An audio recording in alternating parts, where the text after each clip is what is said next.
Shalom, Sobat Kairos yang dikasihi Yesus Kristus.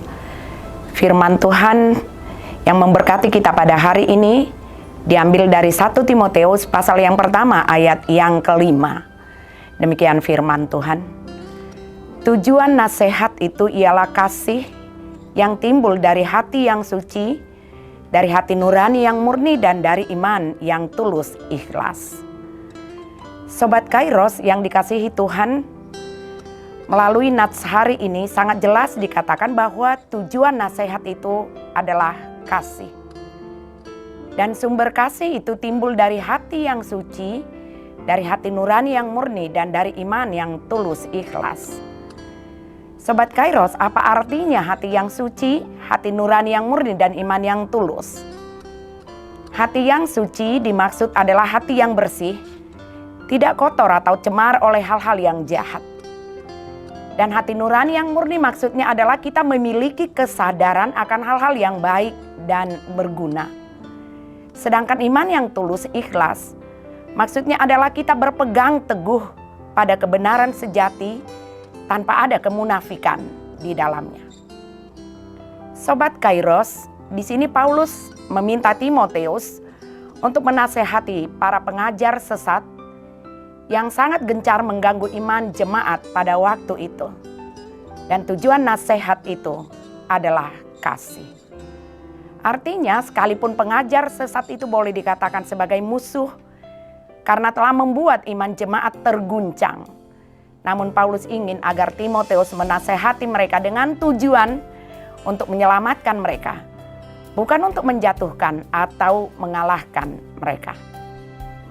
Nah, untuk itulah maka sangat diperlukan hati yang bersih, bersih dari kesombongan, bersih dari kecenderungan untuk merendahkan orang lain. Iri hati, dengki, amarah, dan penghakiman. Di dalam hatinya semata-mata dipenuhi oleh kasih akan Allah dan kasih akan sesama.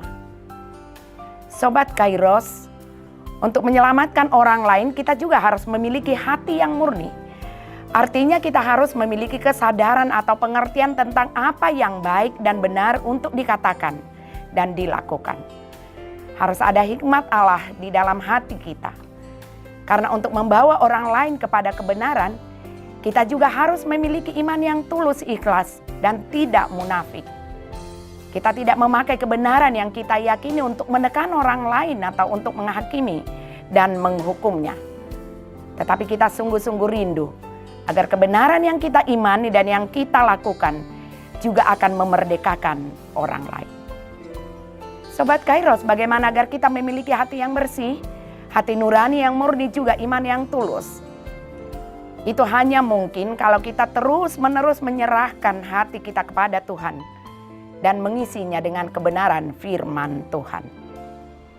Di sisi lain, kita juga harus ingat bahwa sebelum kita menasehati orang lain dan membawa mereka kepada kebenaran, kita perlu memeriksa hati kita. Seperti yang dikatakan di Amsal pasal yang keempat ayat 23. Jagalah hatimu dengan segala kewaspadaan, karena dari situlah terpancar kehidupan. Bahkan di Lukas pasal yang ke-6 ayat 45, Yesus berkata, orang yang baik mengeluarkan barang yang baik dari perbendaharaan hatinya yang baik. Dan orang yang jahat mengeluarkan barang yang jahat dari perbendaharaannya yang jahat. Karena yang diucapkan mulutnya meluap dari hatinya.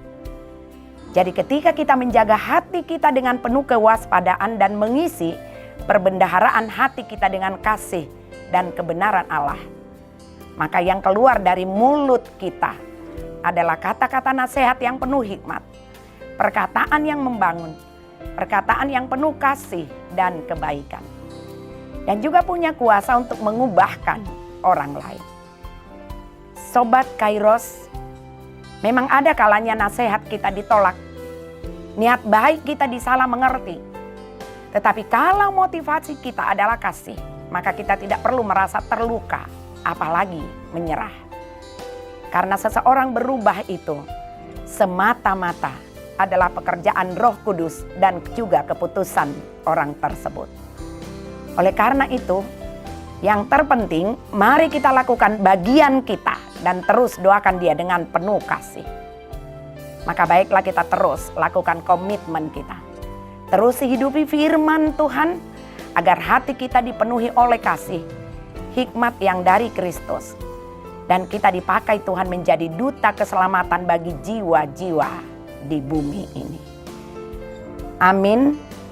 Selamat beraktivitas Sobat Kairos. Tetap patuhi protokol kesehatan dimanapun kita berada. Tuhan Yesus memberkati.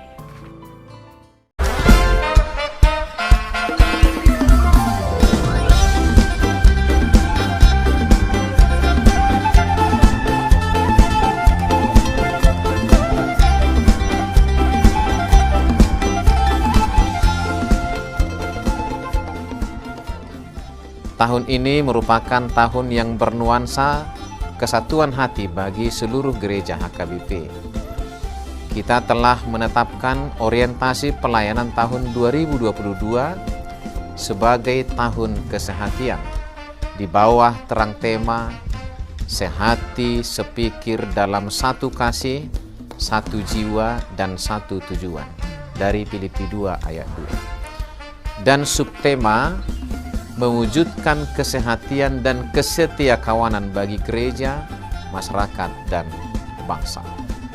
Panitia Tahun Kesehatian HKBP Distrik 8 DKI Jakarta telah ditetapkan menjadi organ pelayanan dalam mewujudkan persekutuan, kesaksian, dan pelayanan yang semuanya diikat dalam satu kasih, satu jiwa, dan satu tujuan. Kesatuan hati dalam persekutuan, kesatuan hati dalam kesaksian, kesatuan hati dalam pelayanan bukan hanya membina soliditas internal semata, namun juga menyangkut relasi, hubungan yang baik dengan dunia luar kita.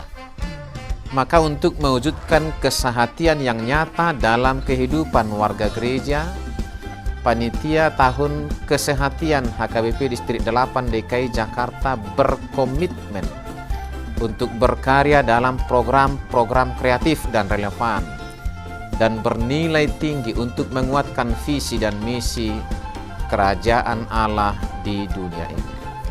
Kami mengajak seluruh elemen gereja, baik pelayan penuh waktu, pelayan takbisan dan non-takbisan, serta seluruh jemaat dan para pemerhati lintas denominasi, mari bersama-sama mendukung dan mensukseskan seluruh program-program pelayanan yang telah ditetapkan, baik dalam doa, daya, dan dana. Semuanya akan menjadi persembahan yang hidup bagi Tuhan untuk memperkokoh persatuan yang hidup dan saling melayani di tengah kehidupan yang penuh dinamika ini. Marilah saling mendoakan, saling menopang, serta bertolong-tolonganlah menanggung bebanmu. Demikianlah kamu memenuhi hukum Kristus. Horas, horas, horas!